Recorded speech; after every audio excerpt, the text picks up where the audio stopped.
नमस्कार साथियों, बंटी क्लासेस में आप सभी का स्वागत है। तो आज हम देखेंगे 812 पेपर की आंसर की देखेंगे। तो हमारे पास सेट सी है 812 पेपर का। तो प्रथम वर्ष सब्जेक्ट नाम है आपका पेडागोजी ऑफ इंग्लिश।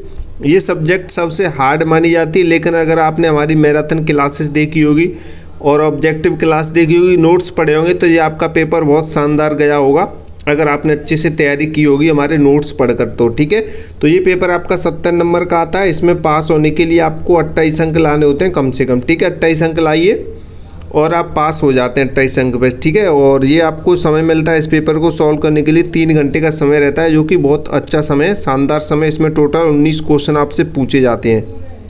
तो इसी पेपर की आंसर की देखेंगे तो आपके पास पेपर ए भी होगा, बी भी होगा, सी भी होगा और डी भी होगा। तो कोई सा भी सेट हो सकता है आपके पास। तो आप क्वेश्चन को देखते हुए मिलान करेंगे। ठीक है, सभी पेपर में क्वेश्चन सेम है। तो बस आप इस क्लास को लाइक कर देना जितने भी स्टूडेंट देख रहे हैं, और चैनल को सब्सक्राइब कर देना। ठीक है, और यहाँ पे एक छोटी सी इन्फॉर्मेशन जानकारी, अगर आप आगे की तैयारी करना चाहते हैं, आपका फर्स्ट ईयर हो गया इस बार, अगली बार सेकेंड ईयर आपका, तो अगर आप अच्छी तैयारी करना चाहते हैं और बेहतर स्कोर करना चाहते हैं तो हमारे कोर्स से अभी से जुड़ जाएं। ठीक है, तो इसी महीने लास्ट में हम अपना कोर्स लॉन्च करेंगे सेकेंड ईयर का और फर्स्ट ईयर का न्यू 2027 के लिए। तो आप इस नंबर से जुड़ जाएं। सभी बच्चे जो भी नोट्स लेना चाहता है, कोर्स ज्वाइन करना चाहता है, वो अभी से थोड़ा थोड़ा पढ़ेगा। तो जब तक आपकी परीक्षा होंगी तब तक आप एक अच्छा स्कोर कर पाएंगे। ज़्यादा नहीं तो आप 1-1 घंटे भी पढ़ेंगे ना, तब भी आप अच्छा स्कोर कर पाएंगे नेक्स्ट एग्जाम में। ठीक है, क्योंकि ये आपका फर्स्ट ईयर है, सेकेंड ईयर होगा इस बार। तो सेकेंड ईयर में आपको लगभग 95% तो आपका होना चाहिए, 95%, क्योंकि लास्ट साल है। तो इस लास्ट में तो आप अच्छा प्रदर्शन करना अच्छा। ठीक है, तो चलिए क्लास स्टार्ट करते हैं। बस आप लाइक कर दें। सभी स्टूडेंट को जो बताए थे वही आया है। जिन्होंने अच्छे से पढ़ाई की होगी तो आया होगा, उन पे पेपर पूरा आया होगा। अगर जिन्होंने नहीं पढ़ाई की होगी तो वो तो फिर नहीं आएगा उन पे।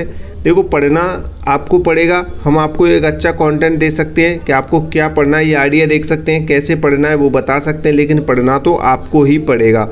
जितने बच्चे हिंदी मीडियम थे उनके लिए हम हिंदी भी लेके आए इंग्लिश के साथ साथ, तो आपको पढ़ना पड़ेगा। ठीक है, तो चलिए क्वेश्चन देखते हैं। सबसे पहले तो यहाँ पे पहले तो MCQ देखते हैं सबसे पहले। ठीक है, तो MCQ क्वेश्चन में सबसे पहला क्वेश्चन कह रहा है कि व्हाट इज़ द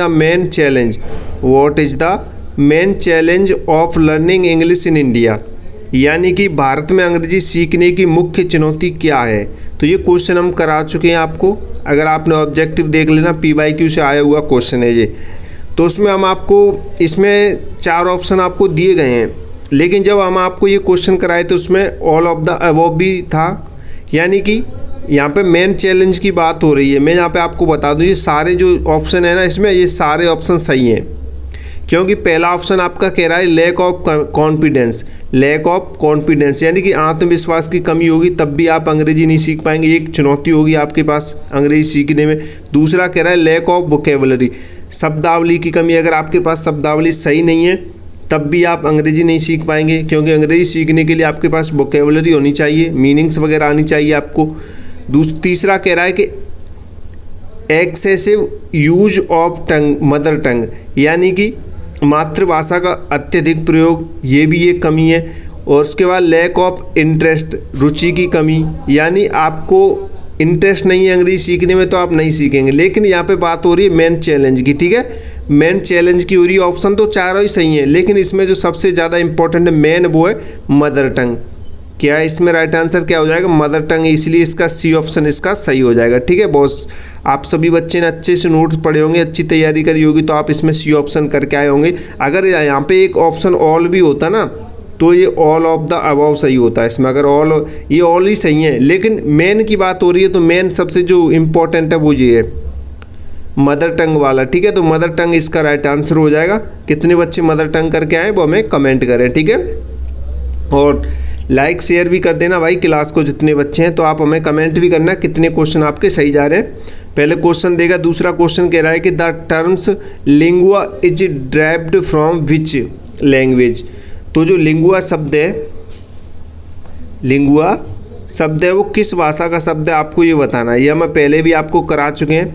तो लिंगुआ शब्द है वो किस भाषा से लिया गया है, ये आपको बताना है। तो हम आपको ये कराए थे PYQ ऑब्जेक्टिव क्लास में, मिल जाएगा, देख लीजिए, मिलान कर लीजिए। लैटिन भाषा का है। ठीक है, इसमें भी आपका सी ऑप्शन सही हो जाएगा, लैटिन भाषा। राइट आंसर क्या हो जाएगा, लैटिन भाषा हो जाएगा। उसके बाद नेक्स्ट क्वेश्चन देखें। नेक्स्ट क्वेश्चन क्या कह रहा है, what do you we shall the source of principle that refers to theories about nature of language and language learning। यानी कि भाषा तथा भाषा अधिगम की प्रकृति से संबंधित सिद्धांतों के स्रोत को क्या कहते हैं, ये आपको बताना है। तो ये हम क्वेश्चन आपको कराए थे, अप्रोच कहते हैं। इसका राइट आंसर अप्रोच हो जाएगा, बी ऑप्शन इसका सही हो जाएगा। ठीक है, तो इसमें आपको बी ऑप्शन अप्रोच करके आए होंगे बच्चे, वो सही हो जाएगा। नेक्स्ट क्वेश्चन देखते हैं। नेक्स्ट क्वेश्चन कह रहा है, by whom were learning outcomes for each class in language developed. यानी कि यहाँ पे देखेंगे भाषा विषय में प्रत्येक कक्षा के लिए, भाषा विषय में प्रत्येक कक्षा के लिए लर्निंग आउटकम्स किसके द्वारा विकसित की गई थी, तो ये आपको बताना। तो ये एनसीईआरटी द्वारा। ठीक है, तो इसका राइट आंसर क्या हो जाएगा, डी ऑप्शन हो जाएगा, एनसीईआरटी इसका राइट आंसर हो जाएगा। ठीक है, नेक्स्ट क्वेश्चन की तरफ बढ़ते हैं। नेक्स्ट क्वेश्चन देखते हैं। नेक्स्ट क्वेश्चन क्या कह रहा है, तो नेक्स्ट क्वेश्चन यहाँ पे आप देखेंगे,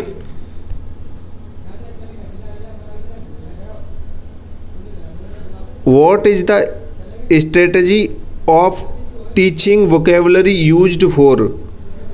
यानी कि शब्दावली शिक्षण, यानी कि वोकेबलरी टीचिंग की रणनीति का उपयोग किस लिए किया जाता है, ये आपको बताना है। वोकेबलरी का उपयोग किस लिए किया जाता है, शब्दावली शिक्षण की रणनीति का उपयोग किस लिए किया जाता है, ये आपको बताना। तो आप सभी को पता ही है, तो ये किस लिए किया जाता है, नए शब्द सीखने के लिए किया जाता है। इन टीचिंग न्यू वर्ड्स इसका ये ऑप्शन सही हो जाएगा। ठीक है, वोकेबलरी आप किस लिए सीखते हैं, मीनिंग किस लिए याद करते हैं, नए शब्द सीखने के लिए। ठीक है, teaching new words.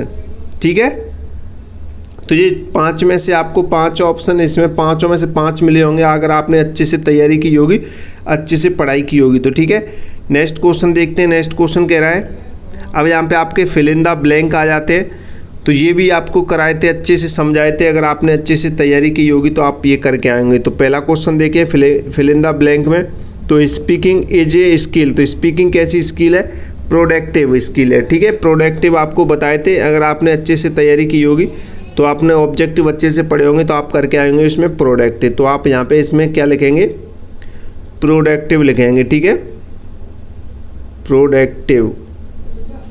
Productive skill हो जाएगी। ठीक है, स्किल हो जाएगी यानी कि उत्पादक कौशल। ठीक है, speaking is a productive skill. ठीक है, दूसरा क्वेश्चन देखिए, सारे वही क्वेश्चन है जो हम आपको कराए थे। Learning outcomes focus on the, तो इसका आंसर क्या हो जाएगा, पहले आप समझे कि लर्निंग आउटकम्स का मुख्य ध्यान होता है तो किस पे होता है, लर्नर पे होता है। किस पे होता है, लर्नर पे होता है, यानी कि शिक्षार्थी पे होता है। तो आप इसमें लर्नर करके आए होंगे तो आपको इसमें नंबर मिल जाएगा। लर्नर, यहाँ आप इसमें टीचिंग प्लान भी कर सकते हैं, टीचिंग प्लान पे भी होता है।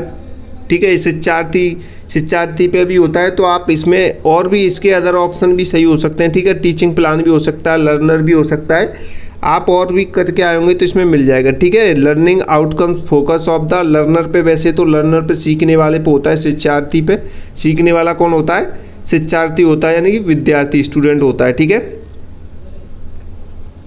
नेक्स्ट देखते हैं, तीसरा देखते हैं, questioning plays an important role. Questioning plays an important role in thinking. तो इसमें क्या आएगा, पहले आप इसका हिंदी समझेंगे थोड़ा अच्छे से। तो ये कह रहा है कि प्रश्न पूछना, क्वेश्चनिंग यानी कि प्रश्न पूछना चिंतन में महत्वपूर्ण भूमिका निभाता है। तो चिंतन में महत्वपूर्ण, प्लेज आर इम्पॉर्टेंट रोल यानी कि महत्वपूर्ण भूमिका निभाता है, थिंकिंग यानी कि चिंतन में। ठीक है, तो चिंतन में महत्वपूर्ण भूमिका निभाता है प्रश्न पूछना। तो इसमें क्या आएगा, क्रिटिकल आएगा। ठीक है, तो यहाँ पे आप तीसरे में क्या लिख के आएंगे, क्रिटिकल। तीसरे का क्या राइट आंसर होगा, क्रिटिकल थिंकिंग होगी। ठीक है, तो थिंकिंग लिखी हुई है तो यहाँ पे आप क्रिटिकल लिख सकते हैं, थिंकिंग से पहले